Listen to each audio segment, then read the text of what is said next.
दोस्तों सुनते हैं आज चिंतामणि को। आचार्य रामचंद्र शुक्ल द्वारा लिखी गई है।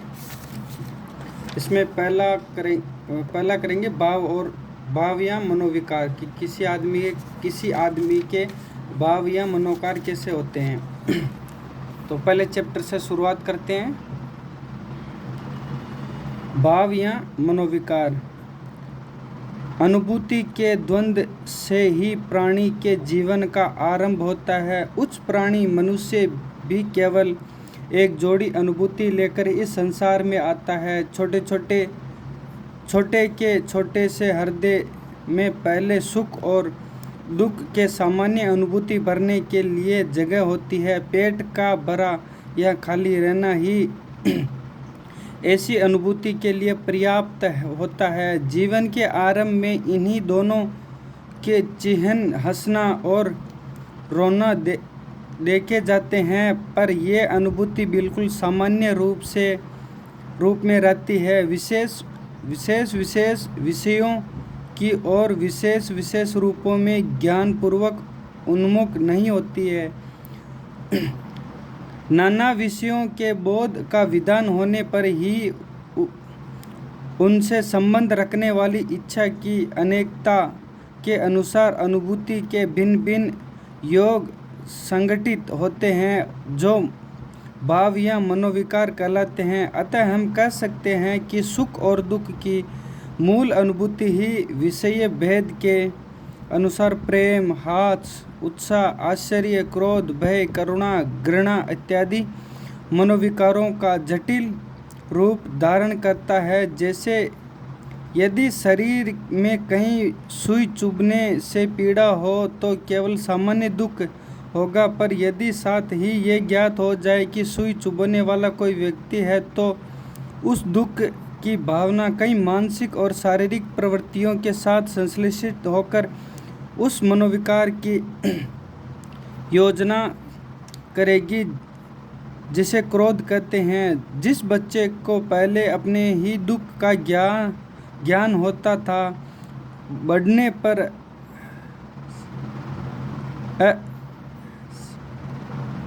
असंलक्ष्य क्रम अनुमान द्वारा उसे बालकों का कष्ट या रोना देखकर भी एक विशेष प्रकार का दुख होने लगता है, जिसे दया या करुणा कहते हैं। इस प्रकार अपना वश न हो ऐसे करुणा से पहुँचने वाले भावी अनिष्ट के निश्चय से जो दुख होता है वह भय कहलाता है।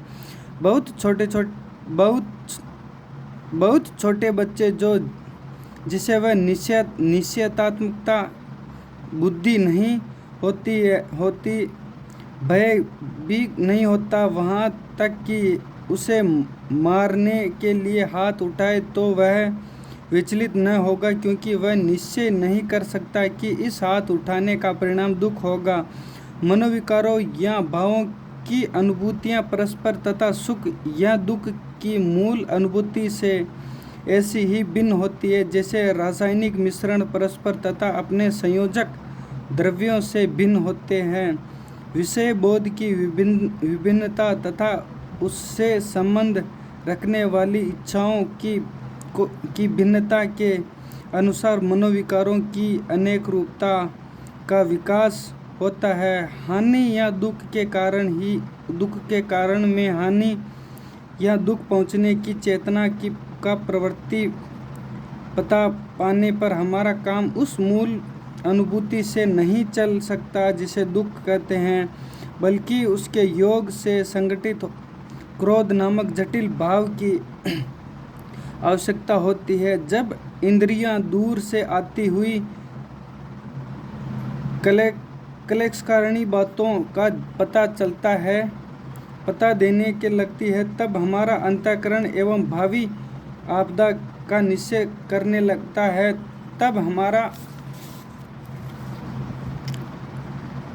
काम दुख मात्र से नहीं चल सकता, बल्कि भागने या बचने की प्रेरणा करने वाले भय से चल सकता है। इस प्रकार अच्छी लगने वाली वस्तु या व्यक्ति के प्रति जो सुखानुभूति होती है, उसी तक प्रत्यावन प्राणी नहीं रह सकता, बल्कि उसकी प्राप्ति, रक्षा या संयोग की प्रेरणा करने वाले लोभ या प्रेम की वंशीभूत होता है।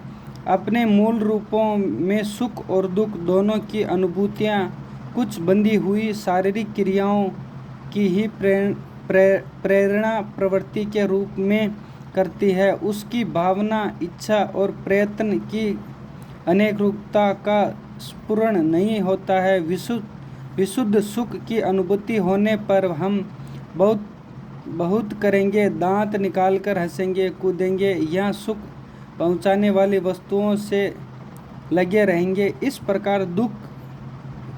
प्रकार शुद्ध दुख में हम बहुत करेंगे, हाथ पैर पटकेंगे, रोएंगे या दुख पहुंचाने वाली वस्तुओं से हटेंगे।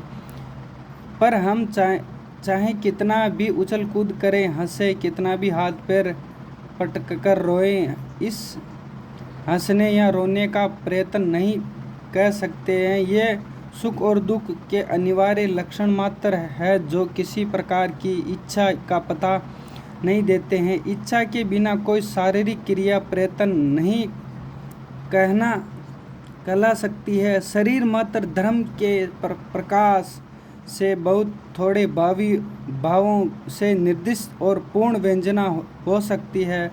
उदाहरण के लिए कंपन को लीजिए। कंपित शीत की संवेदना से ही हो सकता है, भय से, क्रोध से भी और प्रेम के वेग में भी।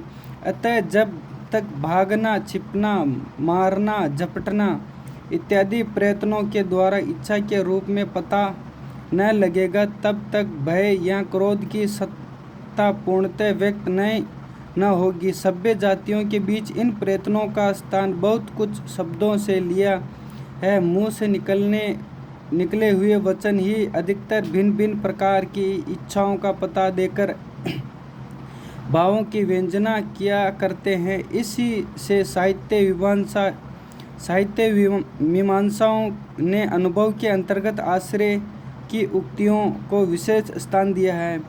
क्रोधी चाहे किसी और झपटे या न झपटे, उसका कहना है कि मैं उसे पीस डालूंगा, क्रोध की व्यंजना के लिए काफ़ी होता है। इस प्रकार लोभी चाहे लपके या न लपके, उसका कहना है कि कहीं वह वस्तु नहीं मिल जाती, उसके लोभ का पता देने के लिए बहुत है। वीर रस की जैसी अच्छी परिष्कृत अनुभूतियाँ उत्साहपूर्ण उक्तियाँ द्वारा होती है, वैसे तत्परता के साथ हथियार चलाने और रण क्षेत्र में उछलने कूदने के वर्णन में नहीं। बात यह है कि भावों द्वारा प्रेरित प्रयत्न या व्यापार परिमित होते हैं, पर वाणी के प्रसार की कोई सीमा नहीं है। उक्तियों में जितना नवीनता और अनेक रूपता आ सकती है, या भावों का जितना अधिक वेग व्यंजित हो सकता है, उतना अनुभव कहलाने वाले व्यापारों द्वारा ही नहीं।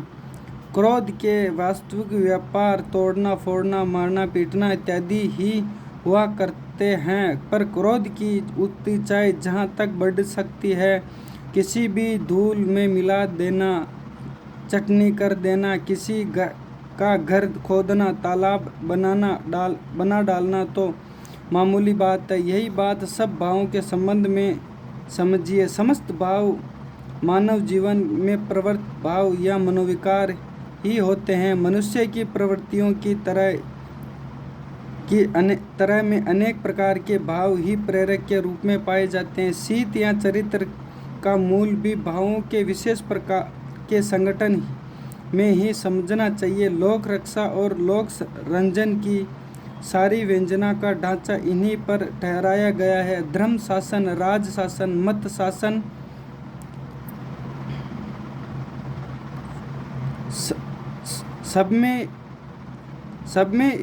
सब में इनसे पूरा काम लिया गया है। इसका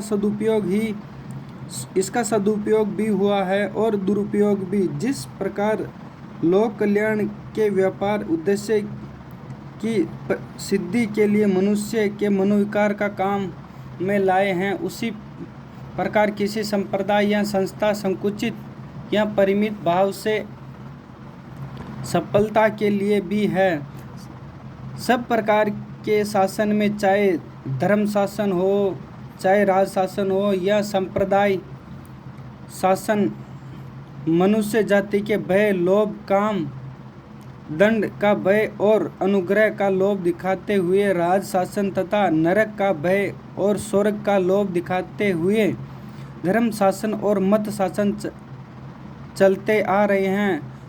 इनके द्वारा भय और क्रोध का प्रवर्तन उचित सीमा के बाहर भी प्राय हुआ है और होता रहता है। जिस प्रकार शासक वर्ग अपनी रक्षा और स्वार्थ सिद्धि के लिए भी इनमें काम लेते आए हैं, उसी प्रकार धर्म प्रवर्तन और आचार्य आपके स्वरूप वैचित्र्य की रक्षा और अपने भाव की प्रतिष्ठा के लिए भी शासक वर्ग अपने अन्याय और अत्याचार के विरोध की शांति के लिए भी डराते और लजाते आए हैं। मत प्रवर्तक अपने द्वेष और संकुचित विचारों के प्रचार के लिए भी जनता को कपाते और लपकाते आए हैं।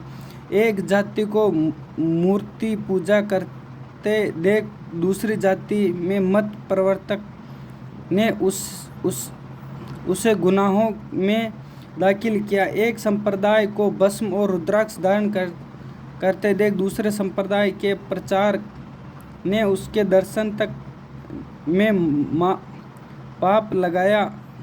भाव क्षेत्र अत्यंत पवित्र क्षेत्र है, उसे इस प्रकार गंदा करना लोग के प्रति भारी अपराध समझना चाहिए। शासन की पहुंच प्रवृत्ति और निर्वृत्ति की बाहर व्यवस्था तक होती है, उनके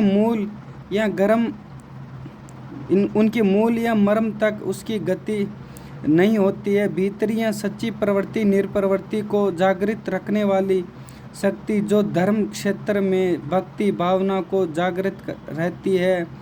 भक्ति धर्म के रचनात्मक अनुभूति अपने मंगल और लोक के मंगल का संगम उसी के भीतर दिखाई पड़ता है। इस संगम के लिए प्रकृति के क्षेत्र के बीच मनुष्य को अपने हृदय के प्रसार का आभास कराना चाहिए। जिस प्रकार ज्ञान नरसत्ता के प्रसार के लिए है, उसी प्रकार हृदय भी रागात्मकता वृत्ति के प्रसार के बिना विश्व के साथ जीवन का प्रवर्त सामंजस्य घटित नहीं हो सकता। जब मनुष्य के सुख और आनंद का मेल शेष प्रकृति पशु पक्षी कीट पतंग सबकी रक्षा के भाव के साथ संबंधित हो जाएगा, तब उनके अवतार का उद्देश्य पूर्ण हो जाएगा। वह जगत का सच्चा प्रतिनिधि होगा। काव्य योग की साधना इस प्रकार भूमि पर पहुंचने के लिए सच्चे कवियों की वाणी बराबर पुकारती आ रही है। विधि के बनाए जीव जेते हैं, जहाँ के तहाँ खेलत फिरत तिन्हें खेलन फिरन देव।